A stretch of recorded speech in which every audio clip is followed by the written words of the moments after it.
'సరిపోదు శనివారం' అనేది చాలా రొటీన్ కమర్షియల్ తెలుగు ఎంటర్‌టైనర్ అంతే. దాన్ని మించి ఏదో పెద్ద కొత్త పాయింట్ చెప్పేసాడనో, లేకపోతే కొత్త ప్రపంచంలోకి తీసుకెళ్ళాడనో, ఎవరు టచ్ చేయని అంశాలను టచ్ చేశాడని నేనసలు చెప్పను. అసలు లేదు కూడా సినిమాలో. అయితే హీరోకి, విలన్‌కి మధ్య ఉన్నటువంటి మైండ్ గేమ్ గాని, ఫిజికల్ గేమ్ గాని, ఈ రకమైనటువంటి థింగ్‌ని ఒక డిఫరెంట్ ట్రీట్‌మెంట్‌లో తీసుకెళ్ళాడు. ఫస్ట్ నుంచి కూడా. క్యారెక్టరైజేషన్స్‌ని బిల్డ్ చేయడం. మీకు మూవీ మొత్తం మీద ఒక్క క్యారెక్టర్ గూడా, అరే! ఈ క్యారెక్టర్ ఎందుకు పెట్టాడురా? వేస్ట్ కదా! ఆ ఒక్క సీన్ కోసం పెట్టాడా? లేకపోతే డైలాగ్ కోసం పెట్టాడా? ఎందుకో ఏదో పెట్టుకోవాలి కాబట్టి ఇలా ఎన్నో చూస్తుంటాం మనం. అలాంటిదేమీ లేదు ఈ సినిమాలో. ప్రతి క్యారెక్టర్ ఎక్కడో అక్కడ వాళ్ళకి కనెక్షన్ ఉంది. స్టార్టింగ్‌లో ఒక సీన్ ఇస్తే దాన్ని ఎక్కడో మళ్ళీ కనెక్ట్ చేయడం. మనంతట మనమే కనెక్ట్ చేసేసుకుంటాం. డైరెక్టర్ కనెక్ట్ చేస్తాడు. కానీ మనం ఇదేంటి ఇలా జరుగుతుందని అనుకోం. ఆహా! స్టార్టింగ్‌లో చూపించాడు గదా! ఆహా! అది ఇక్కడ ఇలా ఇలా వర్కౌట్ అయిందన్నమాట. అతనికి ఉన్నటువంటి ఈ రీజన్ వల్ల, ఈ లోపం వల్ల అది ఇక్కడ ఇట్లా జరిగిందన్నమాట అని. ఎక్కడికక్కడ సెకండ్ హాఫ్‌లో అయితే ఇలాంటి blocks back to back, back to back, back to back వస్తుంటాయి సెకండ్ హాఫ్‌లో. అక్కడ మనం డెఫినైట్‌లీ ఇంప్రెస్ అవుతాం. సెకండ్ హాఫ్‌లో వచ్చినటువంటి మైండ్ గేమ్ సీన్స్ కోసం మీరు సినిమాకి టికెట్లు బుక్ చేసుకోమని నేనైతే కోరతా. అండ్ పోలీస్ స్టేషన్‌లో నాని, సూర్య యొక్క ఎస్‌జే సూర్య యొక్క కాన్ఫ్రంటేషన్, అట్లాగే సినిమాలో ఉన్నటువంటి డైలాగ్స్, హీరో, హీరోయిన్ మధ్య ఎంత క్యూట్ కెమిస్ట్రీ బిల్డ్ చేశాడో వాళ్ళిద్దరి మధ్య.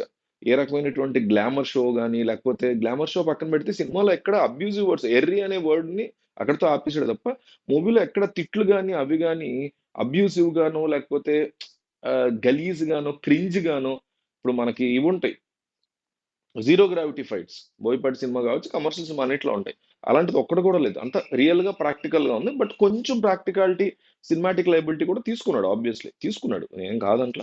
సినిమాటిక్ లిబర్టీ కొంచెం ఎక్కడ ఎక్కువ తీసుకున్నాడంటే, మీ ట్రైలర్‌లో చెప్పిందే చెప్తున్నా. కొత్తది పాయింట్ ఏం కాదు. ట్రైలర్‌లో ఉన్న దాని మీదే చెప్తున్నా. అది కూడా సినిమాలో ఉంది కాబట్టి.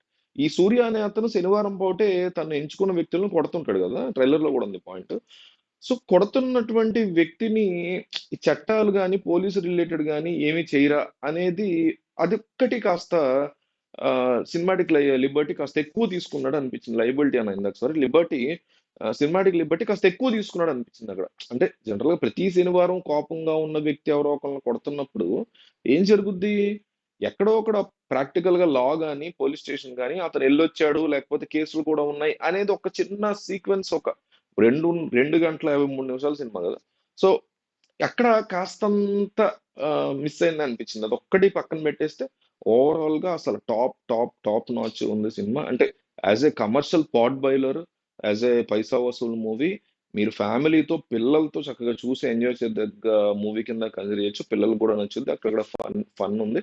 సో, కంప్లీట్ పిల్లల మూవీ. పిల్లలు ఎగబడి ఎళ్ళిపోయే మూవీ కాకపోయినా కూడా బ్యాక్‌గ్రౌండ్ మ్యూజిక్ కూడా ఒక మేజర్ పార్ట్ ప్లే చేసిన సినిమాలో ఆమ్, అతను జేక్స్ బెజోయ్ అని అతను ఇచ్చినటువంటి బ్యాక్గ్రౌండ్ మ్యూజిక్ కూడా సినిమాకి బాగా హెల్ప్ అయింది.